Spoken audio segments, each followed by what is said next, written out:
சற்று முன் வெளியான முக்கிய அறிவிப்பின்படி விவசாயிகளுக்கு குட் நியூஸ். நெல் கொள்முதல் 1.59 லட்சம் விவசாயிகளுக்கு ரூபாய் 2801 கோடி. அமைச்சர் சக்கரபாணி வெளியிட்ட முக்கிய அறிவிப்பு.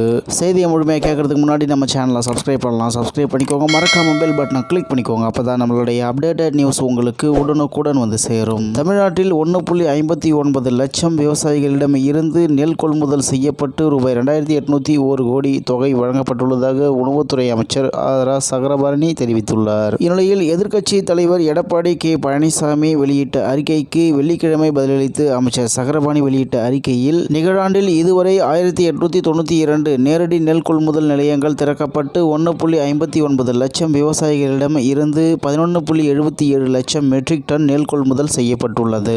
நெல்லை அளித்த விவசாயிகளின் வங்கி கணக்கில் ரூபாய் 2840.25 கோடி செலுத்தப்பட்டுள்ளது. ஒவ்வொரு நேரடி நெல் கொள்முதல் நிலையத்திலும் தினசரி 1000 மூட்டைகள் வரை கொள்முதல் செய்யப்படுகிறது. மேலும் 13 மாவட்டங்களில் 127 நேரடி நெல் கொள்முதல் நிலையங்களில் கூடுதல் இயந்திரங்களை பயன்படுத்தி 1000 மூட்டைகளுக்கு அதிகமாக நெல் கொள்முதல் செய்யப்படுகிறது. புயல் காரணமாக சென்னை, திருவள்ளூர், காஞ்சிபுரம் மாவட்டங்களில் 4 நாட்களுக்கு நெல் கொள்முதல் பணிகளில் இடையூறு ஏற்பட்டது. தற்போது இயல்பு நிலை திரும்பியதால் நெல் கொள்முதல் பணிகள் முழுவீச்சில் நடைபெற்று வருகின்றன என அவர் தெரிவித்துள்ளார் என்று தகவல் வெளியாகியுள்ளது. மேலும் தமிழக விவசாய வரலாற்றில் நெல் களஞ்சியம் என்ற அடையாளத்தையே தாங்கி நிற்கும் தஞ்சை டெல்டா மாவட்டம் காலத்துக்கு காலம் நெல் சாகுபடி மையமாக உருவெடுத்துள்ளது. காவிரி நிதி உயிரோட்டம் தரும் இந்த வளமான நிலம் தலைமுறைகள் கடத்தும் விவசாயிகளின் வாழ்வாதாரத்தை தாங்கி வருகிறது. இங்குள்ள மக்களின் உணவும் உயிரும் வாழ்வாதாரமும் அனைத்தும் நெல் என்ற ஒற்றை சொல்லோடு இணைந்துள்ளது.